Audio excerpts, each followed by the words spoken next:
Hello guys, नमस्ते सभी को। हाँ, हमारा जो सेल वाला टॉपिक था, कोशिका वाला जो टॉपिक था, वो हम कंप्लीट कर चुके हैं और आज से हमारा नया टॉपिक स्टार्ट होने जा रहा है। तो मैं आपसे ये उम्मीद करती हूँ कि आपको सेल वाला जो टॉपिक है वो पूरा समझ में आ गया होगा। अब हम हमारे नेक्स्ट टॉपिक की बात करेंगे और उसका नाम है भोजन, या हम बोल सकते हैं पोषण, फूड या न्यूट्रिशन। तो फ्रेंड्स, यदि हम फूड की बात करें, न्यूट्रिशन की बात करते हैं, तो जितने भी लिविंग ऑर्गेनिजम्स होते हैं, जितने भी सजीव जीव होते हैं, उनको न्यूट्रिशन की या फिर भोजन की क्या आवश्यकता पड़ती है। तो आपको पता है कि प्रत्येक जीव को अपनी शारीरिक वृद्धि के लिए, शारीरिक विकास के लिए, शरीर के विभिन्न टूटे फूटे अंगों की मरम्मत के लिए, या फिर अपने शरीर को रोगों से लड़ने से बचाने के लिए किसकी जरूरत पड़ती है? हमें फूड की जरूरत पड़ती है, न्यूट्रिशन की जरूरत पड़ती है। तो यहाँ पर हम लिख सकते हैं पोषण जो है ये क्या काम करता है? जीव की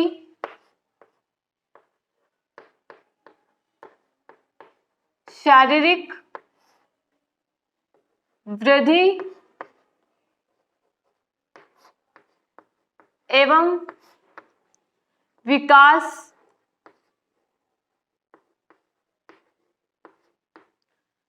अंगों की मरम्मत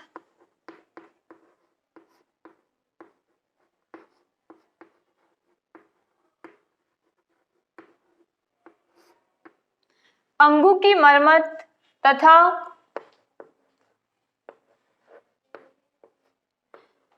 रोगों से लड़ने की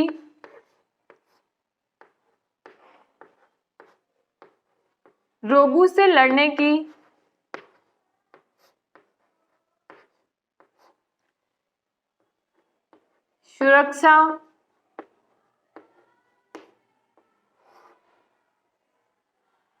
इन आदि चीजों के लिए किसी भी जीव को किसकी जरूरत पड़ती है? भोजन या फिर पोषण की जरूरत पड़ती है। अब नेक्स्ट हम बात करेंगे कि पोषण या फिर भोजन प्राप्त करने के आधार पर जीव जो होते हैं वो कितने टाइप के हो सकते हैं, क्योंकि सभी जीवों के अंदर भोजन को ग्रहण करने की अलग अलग विधियां होती हैं। जिसमें हम मेनली यदि बात करें तो कुछ जीव जो होते हैं ये अपना भोजन खुद बना सकते हैं, लेकिन कुछ या फिर ज्यादातर जंतु जो होते हैं ये अपना भोजन स्वयं नहीं बना सकते हैं। तो पोषण के आधार पर जीवों को हम लोग दो भागों में डिवाइड करते हैं। उसमें एक होता है स्वपोषी, जिनको हम बोलते हैं ऑटोट्रोप्स, और दूसरे होते हैं विषमपोषी, जिनको हम बोलते हैं हेटेरोट्रोप्स। तो हम एक टेबल के माध्यम से इसको समझेंगे। पोषण प्राप्ति के आधार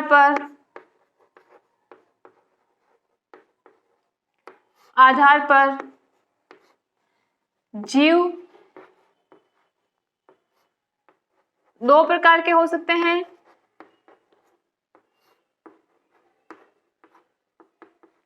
अब दो प्रकार में पहला हमारा हो जाएगा स्वपोषी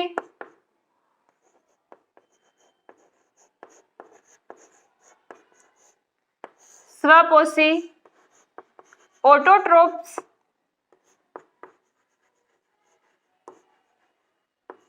और दूसरा हमारा हो जाएगा विषमपोषी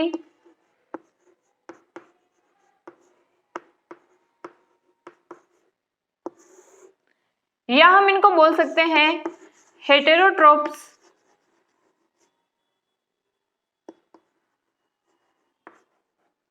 तो जैसा कि मैंने आपको बताया कि स्वपोषी जीव अपना भोजन खुद बना सकते हैं और विषमपोषी अपना भोजन जो है वो दूसरों से प्राप्त करते हैं, यानी अपने भोजन के लिए वो दूसरे जीव पर निर्भर रहते हैं। तो हम इसमें लिख सकते हैं पादप जिनमें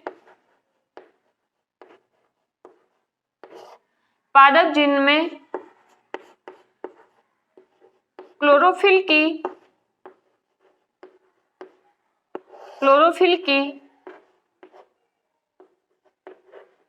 उपस्थिति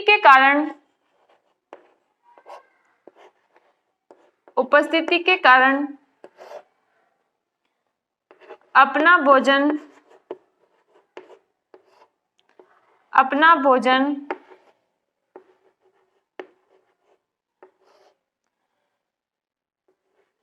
प्रकाश संश्लेषण फोटोसिंथेसिस प्रकाश संश्लेषण के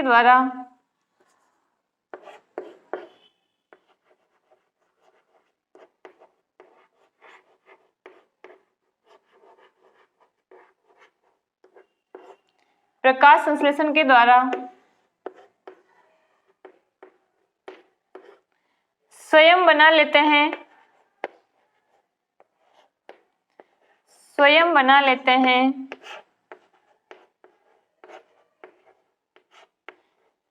उनको हम क्या बोलते हैं? स्वपोषी बोलते हैं, ऑटोट्रोप्स बोलते हैं। हमने एक तो किसकी बात की? पादप की बात की, जो अपना भोजन क्या कर रहे हैं? स्वयं बना रहे हैं। इसके अलावा यदि हम बात करें कि और कौन ऐसा जीव है जो अपना भोजन खुद बना सकता है, तो यदि हम जीवाणु की बात करें, यदि हम बैक्टीरिया की बात करें, तो बैक्टीरिया भी एक ऐसा ऑर्गेनिज्म है जो अपना भोजन स्वयं बना सकता है, या तो लाइट की प्रेजेंस में या फिर कुछ केमिकल की प्रेजेंस में। तो उनको हम बोलते हैं प्रकाश संश्लेषी बैक्टीरिया, या फिर उनको हम बोलते हैं रसायन संश्लेषी बैक्टीरिया, यानी कि फोटोट्रोप्स बैक्टीरिया, और हम उसको बोल सकते हैं कीमोट्रोपिक बैक्टीरिया बोल सकते हैं। तो इसमें यदि हम उदाहरण की बात करें तो पहला हो जाएगा पादप, और ये क्या होते हैं? ऑटोट्रोप्स होते हैं। फोटो यानी यहाँ पर प्रकाश से है, यानी कि प्रकाश संश्लेषी स्वपोषी होते हैं फोटो ऑटोट्रोप्स। और यदि हम जीवाणु की बात करते हैं तो जीवाणु में दो तरीके से हम बोल सकते हैं। एक तो हम बोलते हैं प्रकाश संश्लेषी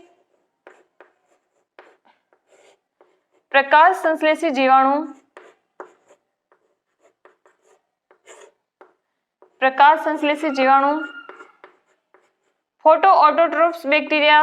और कुछ बैक्टीरिया जो होते हैं ये कुछ केमिकल की प्रेजेंस में अपना भोजन बनाते हैं, उनको हम बोलते हैं रसायन संश्लेषी स्वपोषी बैक्टीरिया, कीमो ऑटोट्रोप्स बैक्टीरिया बोल सकते हैं।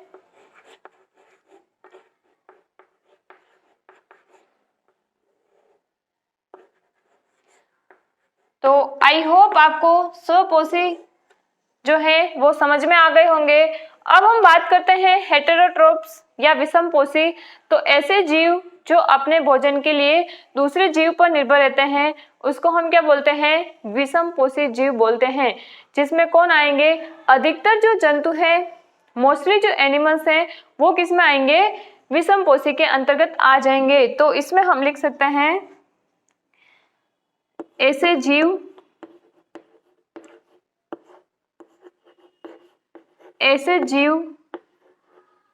जो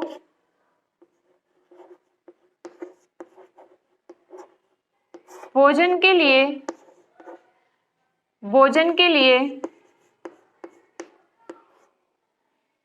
दूसरे जीव, और दूसरे जीव से मतलब यहाँ पर अधिकतर जो होंगे वो पादप पर निर्भर रहेंगे। दूसरे जीव या पादप पर निर्भर रहते हैं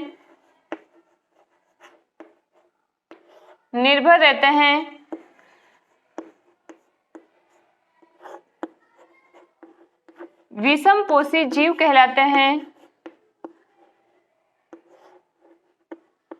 विषमपोषी जीव कहलाते हैं।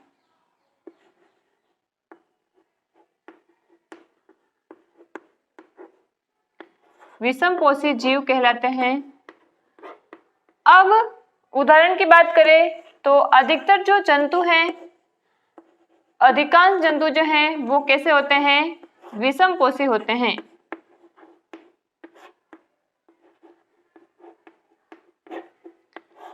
अब विषमपोषी के अंतर्गत भी जीवों को भोजन को अलग अलग तरीके से ग्रहण करना, उनका डाइजेशन करना, तो उनको हम फर्दर आगे 3 भागों में डिवाइड करते हैं, जिसमें पहला होता है होलोजोइक, इसको हम बोलते हैं प्राणी संभोजी, और दूसरा उसमें होता है मृतोपजीवी जिनको हम सेप्रोफाइट्स बोलते हैं, और तीसरा उसमें होता है परजीवी या फिर पैरासाइट्स। तो पहले हम इनको लिख लेते हैं, फिर इनके बारे में समझते हैं। तो ये फिर से 3 टाइप के होते हैं, जिसमें पहला हो जाएगा प्राणी संभोजी,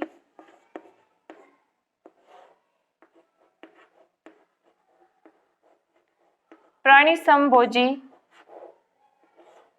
होलोजोइक बोलते हैं इसको,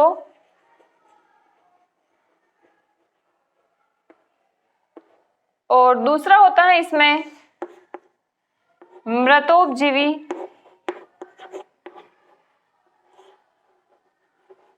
मृतोपजीवी इसको हम बोलते हैं सेप्रोफाइट्स,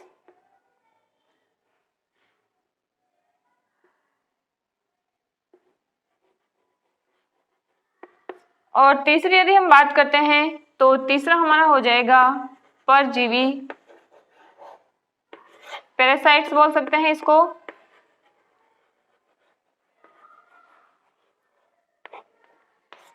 अब हम बात करते हैं कि कौन से प्रकार का जीव किस प्रकार से भोजन को ग्रहण करता है और उसको पचाने का काम करता है।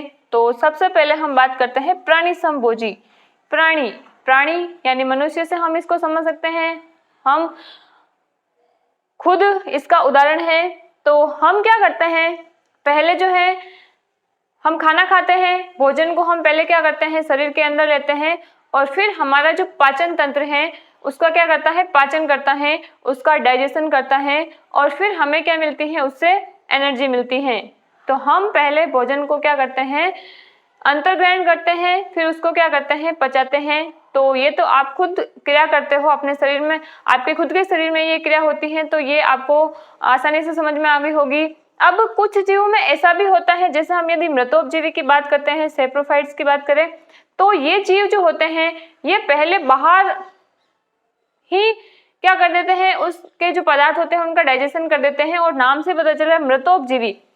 ऐसे जीव या ऐसे विषमपोषी जीव जो अपना भोजन मृत पदार्थों से ग्रहण करते हैं, उनको हम क्या बोलते हैं, मृतोपजीवी बोलते हैं, सेप्रोफाइट्स बोलते हैं। तो आपको पता है कि कोई भी जीव हो, चाहे पादप हो या जंतु हो या कोई भी सूक्ष्म जीव हो, फाइनली उसकी क्या होती है, मृत्यु हो जाती है, और वो कहाँ चला जाता है, मृदा में चला जाता है, और वहां पर बहुत सारे जो छोटे छोटे सूक्ष्म जीव होते हैं उनका क्या कर देते हैं, डाइजेशन कर देते हैं, उसका क्या कर देते हैं, पाचन कर देते हैं, और उसका क्या कर देते हैं, अपने भोजन के रूप में उनको ग्रहण कर लेते हैं, और बाकी जो बचा हुआ पदार्थ है वो मृदा के माध्यम से वापस पौधों को प्राप्त हो जाता है। तो ये होते हैं मृतोपजीवी। फिर यदि हम नेक्स्ट बात करते हैं परजीवी। परजीवी, पर का मतलब हम क्या समझते हैं, पर से हम समझते हैं दूसरों मतलब दूसरा जो हमारा नहीं है, पर है ना, दूसरे से समझते हैं हम उसको पर से, और जीवी तो ऐसा जीव जो दूसरे जीव पर निर्भर रहता है, यानी कि बहुत ही छोटा जीव होता है जो क्या तो किसी दूसरे प्राणी के शरीर के ऊपर रहकर वहां से अपना भोजन प्राप्त करेगा, या फिर वो उसकी बॉडी के अंदर एंटर कर जाएगा और वहां उसके ब्लड में जो भोजन होगा वहां से वो क्या करेगा, अपना भोजन प्राप्त करेगा। उनको हम बोलते हैं परजीवी, यानी दूसरे के ऊपर अपना जीवन यापन करने वाला। तो इसमें हम शॉर्ट में ऐसे लिख सकते हैं, प्राणी संभोजी में पहले भोजन का क्या होता है, अंतर्ग्रहण होता है,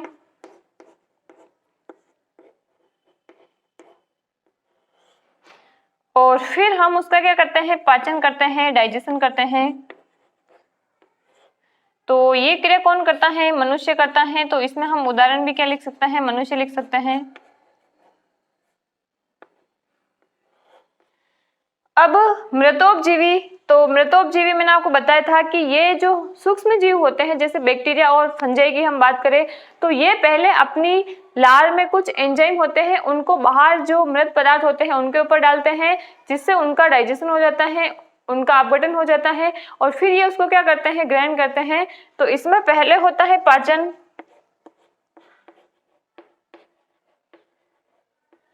और फिर क्या होता है, अंतर्ग्रहण होता है। फिर ये क्या करते हैं, भोजन को ग्रहण करते हैं। तो इसमें हो जाएंगे, उदाहरण की यदि हम बात करते हैं तो उदाहरण हो जाएगा अपघटक, और अपघटक में होता है एक तो हम जीवाणु को लेते हैं और दूसरा इसमें हो जाएगा कवक।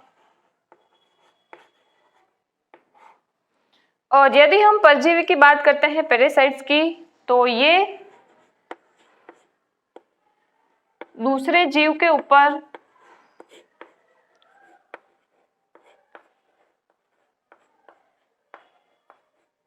या शरीर के अंदर रहकर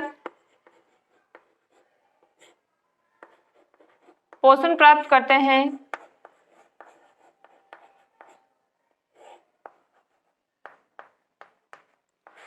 और इसमें ज्यादातर जो ये टिक्स होते हैं, इसके अलावा जू वगैरह होती है, जोक वगैरह होती हैं, ये सब किस में आती है, परजीवी में आती हैं। तो उदाहरण में हो जाएगा टिक्स हैं, जू है, जोंक वगैरह हैं, ये सारे के सारे किस में आ जाएंगे, पैरासाइट्स में आ जाएंगे। तो दोस्तों आपको स्वपोषी और विषमपोषी के बारे में आपके कंसेप्ट क्लियर हो गए होंगे। अब हम नेक्स्ट बात करेंगे हमारी डाइट, हमारे भोजन के बारे में। तो आपने सुना होगा कि जैसे कोई व्यक्ति बहुत कमजोर होता है, वाइट होता है, तो लोग उसको सलाह देते हैं कि भाई दूध पिया कर, फ्रूट्स वगैरह खाया कर, जूस वगैरह पिया कर। तो ये बार बार इसलिए बोला जाता है, इसको हम बोल सकते हैं बैलेंस डाइट, इसको हम बोल सकते हैं बैलेंस डाइट, संतुलित भोजन। यानी कि हमारे शरीर में जो पोषक पदार्थ हम लेते हैं उनकी एक उचित मात्रा होना जरूरी है, तभी हमारा शरीर जो है वो हेल्थी बना रहता है, हमें किसी भी प्रकार की बीमारी नहीं होती है। लेकिन यदि हम किसी भी पोषक तत्व को लेना कम कर देते हैं या यदि उनकी मात्रा हमारे शरीर में कम हो जाए तो फिर हमें हमारे शरीर में उससे रिलेटेड उसकी कमी के जो लक्षण होते हैं वो प्रदर्शित होने लग जाएंगे, हम बीमार पड़ने लग जाएंगे। तो हम उसको बोलते हैं संतुलित भोजन। अब संतुलित भोजन में हम टोटल 6 अवयवों को शामिल करते हैं, जिसमें पहला होता है कार्बोहाइड्रेट, पहला होता है कार्बोहाइड्रेट, दूसरा होता है प्रोटीन, तीसरा होता है वसा, वसा या हम उसको लिपिड कह सकते हैं, फिर चौथा होता है विटामिन, विटामिन्स बोल सकते हैं हम उसको, और फिर पांचवा हम बात करें तो मिनरल्स, मिनरल्स मतलब खनिज लवण, और सबसे एंडिंग में यदि हम बैलेंस डाइट में जो जल होता है, जो वाटर है, उसको भी हम शामिल करते हैं। तो नेक्स्ट हमारी हेडिंग हो जाएगी संतुलित भोजन।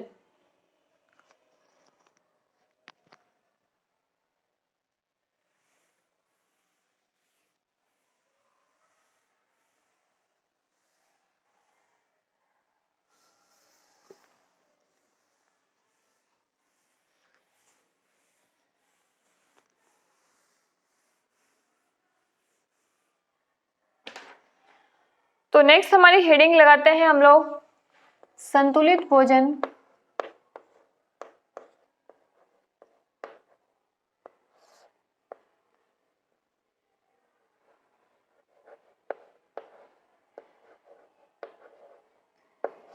संतुलित भोजन, बैलेंस डाइट।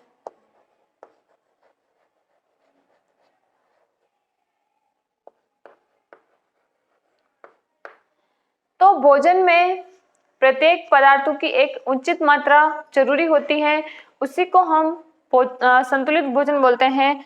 तो भोजन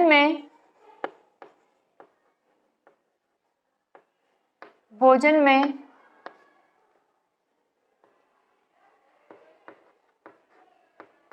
पोषक पदार्थों की उचित मात्रा मतलब जितनी रिक्वायरमेंट है उतना, पोषक पदार्थों की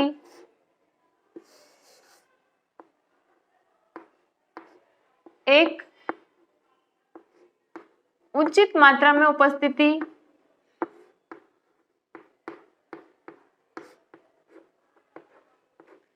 उसी को हम क्या बोलते हैं, बैलेंस्ड डाइट बोलते हैं। और संतुलित भोजन के टोटल 6 कंपोनेंट होते हैं, 6 अवयव को हम बैलेंस्ड डाइट में शामिल करते हैं। उसमें पहला हमारा हो जाएगा कार्बोहाइड्रेट। Carbohydrate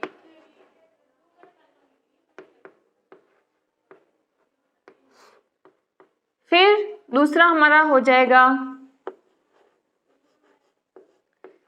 protein.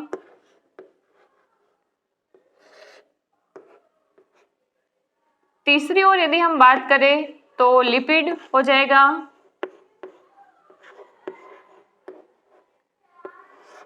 लिपिड या वसा। और नेक्स्ट हमारा हो जाएगा विटामिन्स।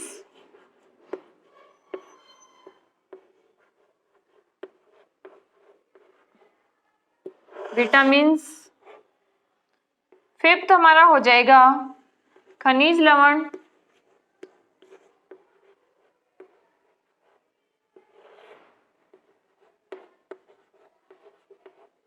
मिनरल्स। और सिक्स्थ हमारा हो जाएगा जल, वाटर।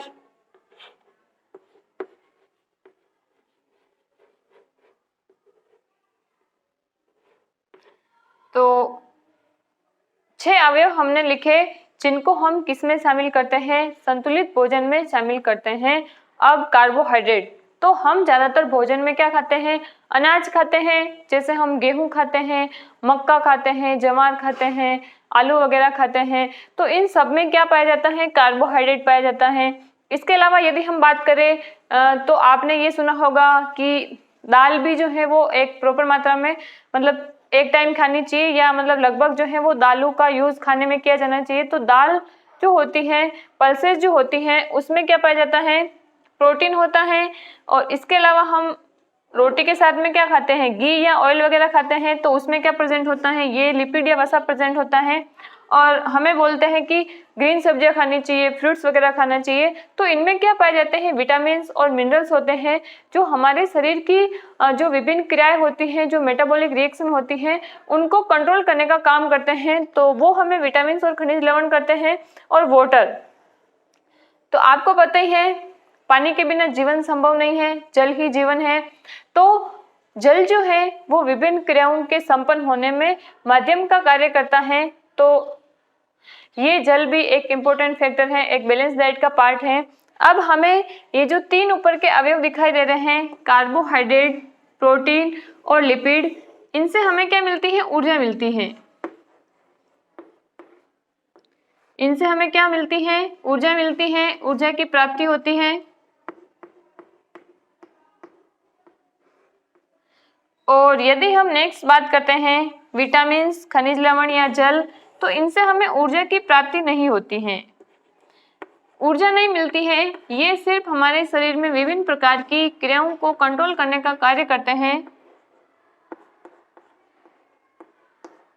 ऊर्जा की प्राप्ति नहीं होती है यहाँ से।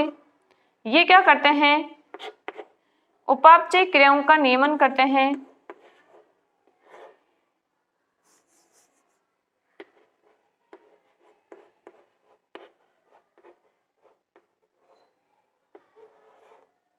ओहो, क्या हो रहा है ये, उपापचय क्रियाओं का नियमन।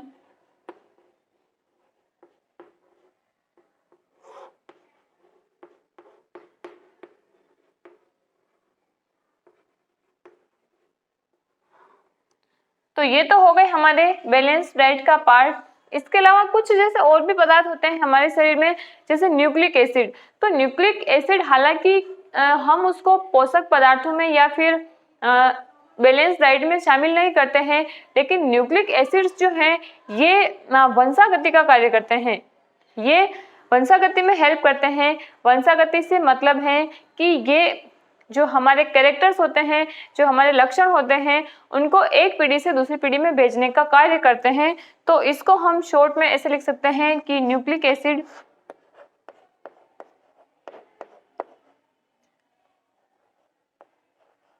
न्यूक्लिक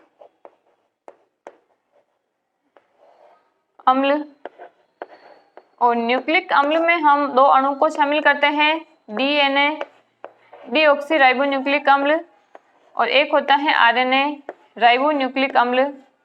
और ये क्या काम करते हैं, वंशागति में सहायता प्रदान करते हैं। वंशागति से मतलब है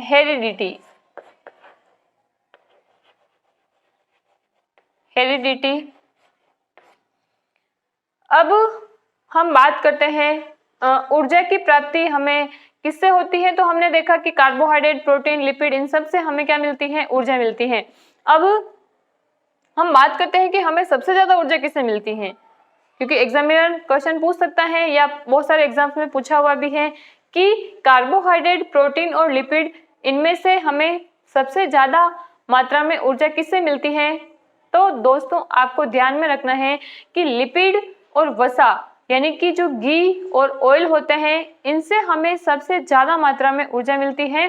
उनमें लगभग हमें 1 ग्राम से 9 किलो कैलोरी ऊर्जा की प्राप्ति होती है।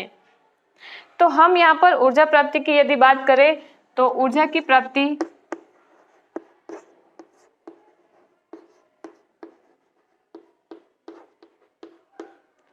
या मात्रा सबसे ज्यादा मिलती है हमें लिपिड,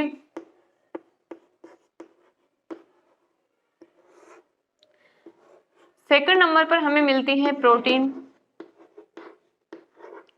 और सबसे कम मात्रा में हमें एनर्जी जो मिलती है वो मिलती है कार्बोहाइड्रेट से।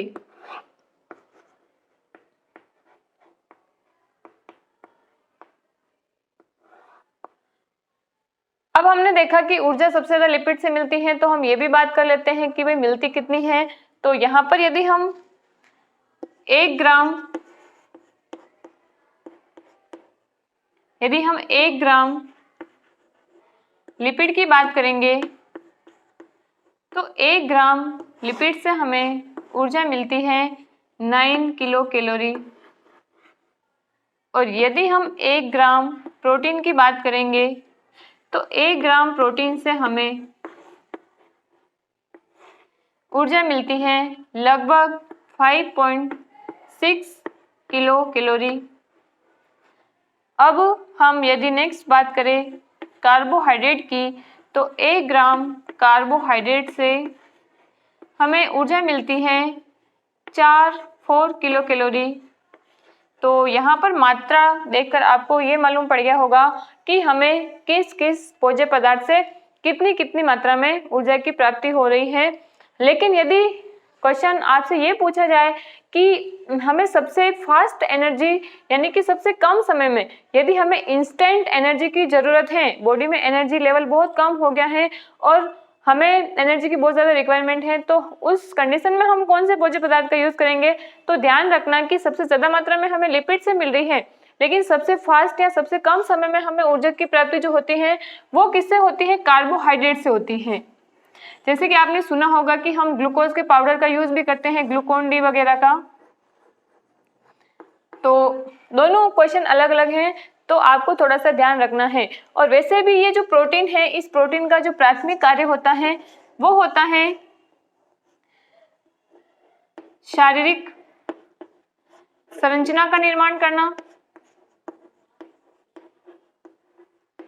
और शरीर के अंगों की मरम्मत करना है।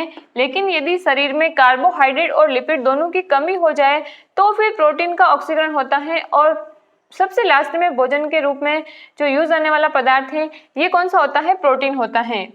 तो शारीरिक मरम्मत,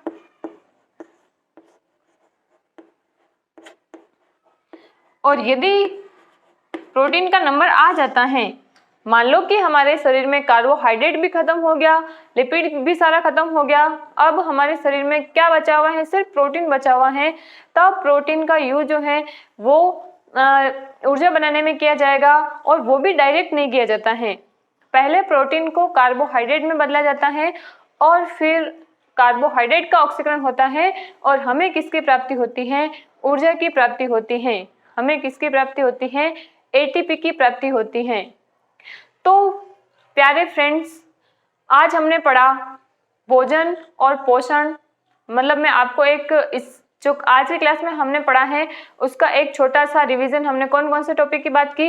तो सबसे पहले मैंने आपको बताया कि भोजन हमें उसकी आवश्यकता क्यों है। फिर हमने देखा कि पोषण प्राप्ति के आधार पर हमने जीवों को 2 भागों में डिवाइड किया।